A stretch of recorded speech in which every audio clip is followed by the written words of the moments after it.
Pangulong Bongbong Marcos minalas bago ang SONA, samantalang si VP Sara, aba, swerte. Ano yan? Ano yan? Ito, panoorin natin ang balita.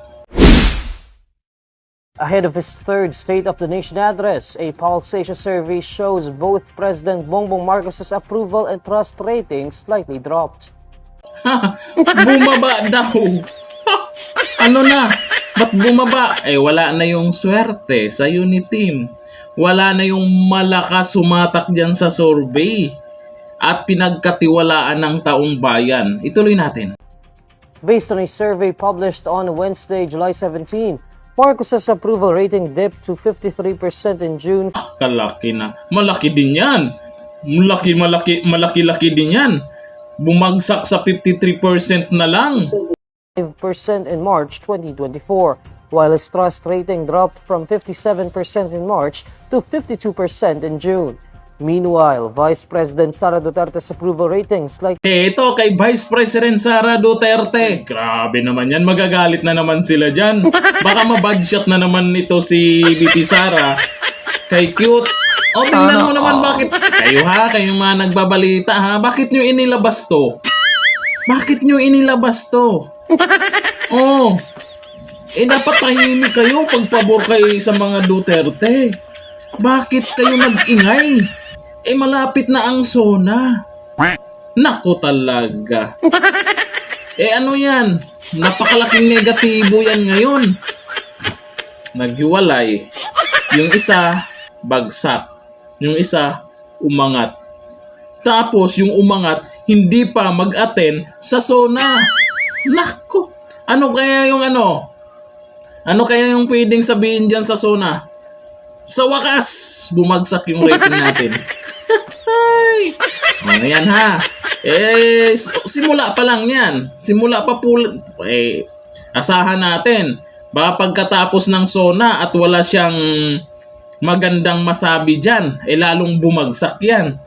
Baka hindi niya mabanggit yung tungkol sa 20 pesos na bigas. Baka hindi niya mabanggit yung pinangako niyang 1 million units na pabahay sa isang buwan, sa isang taon.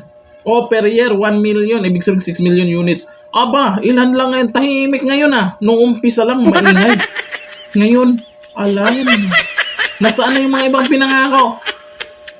Pero depende yan kung ano yung sasabihin niya sa SONA. Kung ano nga ba ang mga accomplishment ni Pangulong Bongbong Marcos? Ano nga ba? May alam ba kayo kung ano yung naging accomplishment ng Pangulo natin? Baka naman i-comment nyo dyan. Baka magagalit na naman yung mga anti-Duterte dyan na marami daw nagawa. Si PBBM naman daw, bakit bumagsak yung trust rating? Si VP Sara wala daw nagawa. Bakit tumaas yung rating? Di ilagay nyo po dyan. Mag-comment po kayo dyan kung ano po yung mga accomplishment ni PBBM. Para magkaalaman. Baka sakaling tumaas pa yan. Ibig sabihin lang dyan sa survey na yan, nakikita natin yung hindi natutulog yung taong bayan. Talagang may pakialam sila sa nangyari sa politika ngayon. Nako, pag tuloy-tuloy yan, delikado sila sa 2025 election.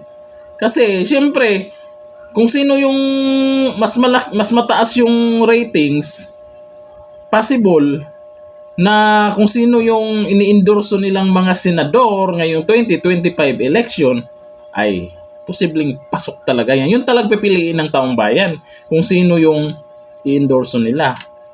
Baka magtatalunan ng iba yung baka magtatalunan yung sa kabila, tatalon dito sa mga Duterte. Alam nilang tumaas yung ratings. Nako, asahan natin yan. Maraming balimbing pagdating sa politika.